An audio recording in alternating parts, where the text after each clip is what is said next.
আমাকে বিয়ে দিও না বাবা, আমি বিয়ে করতে চাই না, পড়তে চাই আমি। ছোট মেয়েটার মুখে এমন কথা শুনে বুকটা কেঁপে ওঠে সালমান সাহেবের। তিনি তার মেয়ের মাথায় হাত বুলিয়ে দিলেন। মাত্র এইচএসসি দিয়েছে তার মেয়েটা, 18 পেরিয়ে 19-এর কোটায় পা দিয়েছে। এইটুকুনি মেয়েকে বিয়ে দিতে তারও কলিজা কাঁপছে, কিন্তু কি করবে, এটাই যে নিয়তি। এদিকে নাজমা বেগম আঁচলে মুখ গুজে মেয়ের পাশে বসে আছেন। তার বলার মতো কিছুই নেই। বাবা মা কারো থেকে কোনো সারা শব্দ না পেয়ে ছোঁয়া আবারও বাবার হাত ধরে বলে ওঠে, বাবা প্লিজ ওনাদের চলে যেতে বলো, আমার জীবনটা নষ্ট করে দিও না। মেয়ের করুণ মুখটার দিকে তাকালে সালমান সাহেব কখনোই তার সম্মান রক্ষা করতে পারবেন না। ছোট হয়ে যাবেন তিনি, একটা অন্যায় করে ফেলবেন তিনি, তাই তিনি মেয়ের দিকে তাকাচ্ছেন না। সালমান সাহেব নিজেকে শক্ত করে কঠিন গলায় বলল, অনেক পড়েছ, আর পড়তে হবে না। বড় মেয়ে পালিয়েছে, তুমিও পালাবে না তার কি গ্যারান্টি আছে? কতবার নাক কাটা যাবে আমার? বিয়ে তোমাকে করতেই হবে, কথা না বলে তৈরি হয়ে এসো। বলেই সালমান সাহেব চলে যায়। মেয়ের সামনে দাঁড়িয়ে থাকার মতো মুখ নেই তার। ছোঁয়া স্তব্ধ হয়ে যায় বাবার কথায়, কান্না থেমে যায় তার। বাবা জানে ছোঁয়া এমন করবে না, তবুও কেন জোর করছে? সে মায়ের পা ধরে জিজ্ঞাসা করলো, ছোঁয়া কি তাদের কাছে বোঝা হয়ে গেছে? নাজমা বেগম দীর্ঘশ্বাস ফেলে বললেন, সিমি তোর বাবাকে আদমারা করে রেখে গেছে, এখন তুই অবাধ্য হয়ে পুরোপুরি মেরে ফেলিস না, চুপচাপ তৈরি হয়ে নে, আমি পার্লারের মেয়েটাকে পাঠাচ্ছি। ছোঁয়া নাজমার শাড়ির আঁচল ধরে কাঁদতে কাঁদতে বলল, মা তুমি বাবাকে বোঝাতে পারবে না? তুমি তো চেনো মা ওনাদের, সাদি ভাইয়া আমাকে মেরেই ফেলবে, আর সাবিনা আন্টি উনি তো আমাকে দেখতেই পারে না, ওদের সাথে আমি কি করে থাকবো মা? তুমি আমাকে একটু বোঝো, নিজের মেয়েকে এভাবে অন্ধকারে কি করে ঠেলে দিচ্ছ? নাজমা নিজের আঁচল সরিয়ে নেয়। মরবি না তুই, চিন্তা করিস না। নাজমাও চলে যায়, রেখে যায় অসহায় ছোঁয়াকে।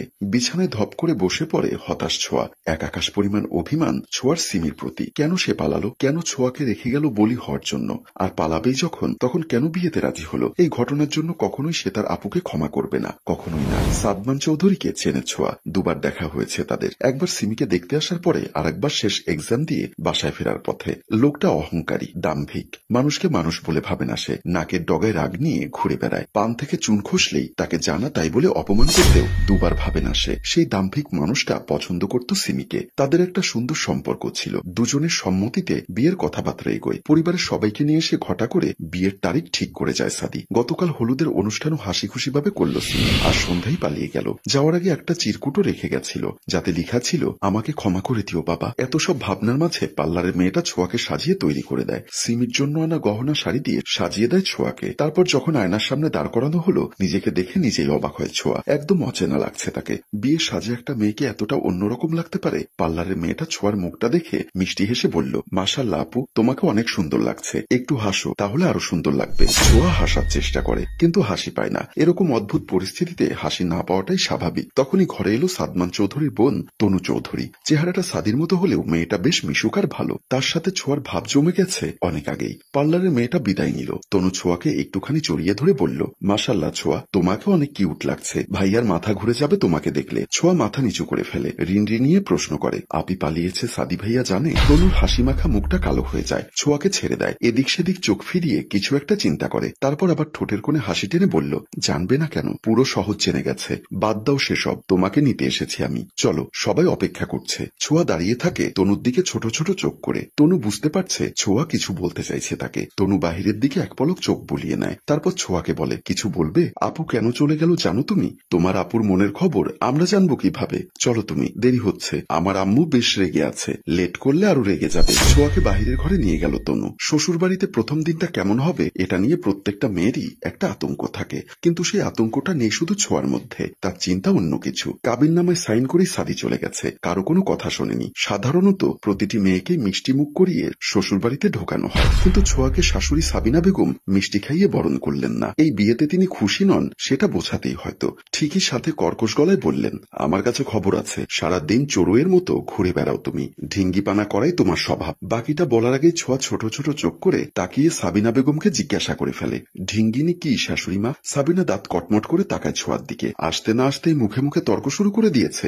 এই মেয়ে, মুখে মুখে একদম কাটামি করবে না। এই বাড়িতে কারো সাহস নেই আমার মুখের উপর কথা বলার। ছোঁয়ার ছোট্ট মাথায় আরো একটা প্রশ্ন উদয় হলো। বলবে কি বলবে না ভাবতে ভাবতে বলেই ফেললো, আমার শ্বশুর মশাইয়েরও না। সাবিনা দাঁত কটমট করতে করতে চলে যায়। এই অসভ্য মেয়ের সাথে একটা কথাও বলবে না সে, বেয়াদব মেয়ে। ছোঁয়া মুখ বাঁকায়। এই মহিলাকে চেনে সে, তার বোনকে দেখতে গিয়ে এত এত প্রশ্ন করেছে। তখনই ছোঁয়া বুঝে গেছিল ওনার মুখে মধু নেই। বিয়ে বাড়ির আমেজটা এই বাড়িতে নেই। কেমন একটা মরাবাড়ি মরাবাড়ি বলে মনে হচ্ছে। সাউন্ড বক্স এনেছে, বাজাচ্ছে না। মরিচ বাতিগুলো নেভানো। আত্মীয় স্বজনেরা যার যার রুমে চলে গেছে। রাত সবে কটা, 11টা হবে। ছোঁয়াকে সাদির রুমে নিয়ে যায়। ছোঁয়ার ভীষণ ক্ষুধা পেয়েছে, সারাদিন না খাওয়া সে। কিন্তু এখানে সময় কেউ খেতে বলছেই না, মনে হচ্ছে এই বাড়িতে খাবার রান্না করাই হয়নি। মা থাকলে এখন ক্ষুধা পেয়েছে বললেই এসে খাইয়ে দিত। সে একবার ভাবলো বিয়ে বাড়িতে নিশ্চয়ই খাবারের অভাব নেই, একবার রান্নাঘরে গিয়ে দেখি, কিছু পেলেই খেয়ে নিব। ঘর থেকে বের হবে এমন সময় ঘরে প্রবেশ করলো সেই জল্লাদ লোকটা। ছোঁয়া তাকে দেখে থমকে দাঁড়িয়ে গেল। এই মেয়ে, তুমি আমার ঘরে কি করছো? তোমাকে বাবা মায়ের চাপে পড়ে বিয়ে করতে হয়েছে,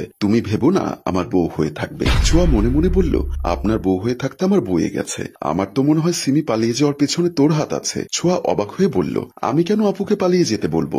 আপু চলে গেছে বলেই তো আমার এখানে এসে ফেসে যেতে হলো। সাদি কটমট করে তাকিয়ে বলল, এখানে বেশি দিন আটকে থাকতে হবে না, আপাতত এই রুম থেকে বেরিয়ে যাও, যাও বলছি। সাদির ধমকে ছোঁয়ার ভেতরে যেন কেঁপে উঠল। সে চলে যায় তনুর রুমে। তনু সবেই ফ্রেশ হয়ে বিছানায় বসেছে, ছোঁয়াকে দেখে দাঁড়িয়ে যায়। ছোঁয়া মাথা নত করে দাঁড়িয়ে আছে, চোখে তার টলমল করছে পানি, মুখটা শুকনো। তনু এগিয়ে আসে। ছোঁয়া, কি হয়েছে তোমার? ছোঁয়া এবার ফুপিয়ে কেঁদে ওঠে। প্লিজ আপু, আমাকে তোমার কাছে থাকতে দাও, আমি কালকেই চলে যাব বাড়িতে। তনু ছোঁয়ার মাথায় হাত বুলিয়ে দেয়, ছোঁয়াকে বসায় খাটে, তারপর নিজেও পাশে বসে। কি হয়েছে আমায় বলো, আমি ওই রুমে থাকতে পারবো না আপু, প্লিজ। উনি আমাকে বেরিয়ে আসতে বলেছে, আমি তোমার কাছে থাকবো, তুমি কিছু না বললে আমার ভাই কখনোই তোমাকে বের করে দিবে না। ছোঁয়া ছোঁয়া জবাব দেয় না, চুপ করে থাকে। তনু তাকে পাঠিয়ে দেবে বেশ বুঝতে পারছে, যেখানে নিজের বাবা মাই শুনলো না, বুঝলো না ছোঁয়াকে, সেখানে অচেনা একটা মেয়ে কি করে বুঝবে? ছোঁয়া, নতুন সংসার শুরু করেছো, সংসারে ঝামেলা হবেই, আর আমার ভাই একটু কর্কশ, তোমাকে মানিয়ে নিতে হবে। ছোঁয়া এখনো কিছু বলে না, কান্না থেমে গেছে তার, তাকে সান্ত্বনা দেওয়ার মতো কেউ নেই, জীবনটা বদলে গেছে তার। তনু বুঝতে পারে ছোঁয়ার মনের অবস্থা, তাই বলল, ঠিক আছে, আজকের রাতটা এখানে থাকো তুমি, কালকে থেকে মানিয়ে নিবে। খুশিতে ছোঁয়ার চোখ দুটো চিকচিক করে ওঠে। সে জড়িয়ে ধরে তনুকে অসংখ্য ধন্যবাদ দিয়ে শিশু সুলভ একটা হাসি দেয়। সম্মানিত ভিউয়ার্স, গল্পটির দ্বিতীয় পর্ব দেখতে চাইলে অবশ্যই দ্বিতীয় পর্ব লিখে কমেন্ট করবেন। আপনাদের কমেন্টের উপর ভিত্তি করে আমরা অবশ্যই দ্বিতীয় পর্ব নিয়ে আসব। আর গল্পটা যদি ভালো লাগে তাহলে অবশ্যই শেয়ার করতে ভুলবেন না। গল্পটির রচনা ও পরিচালনায় অভি, ক্যামেরায় শিহাব ও আশরাফ। ধন্যবাদ।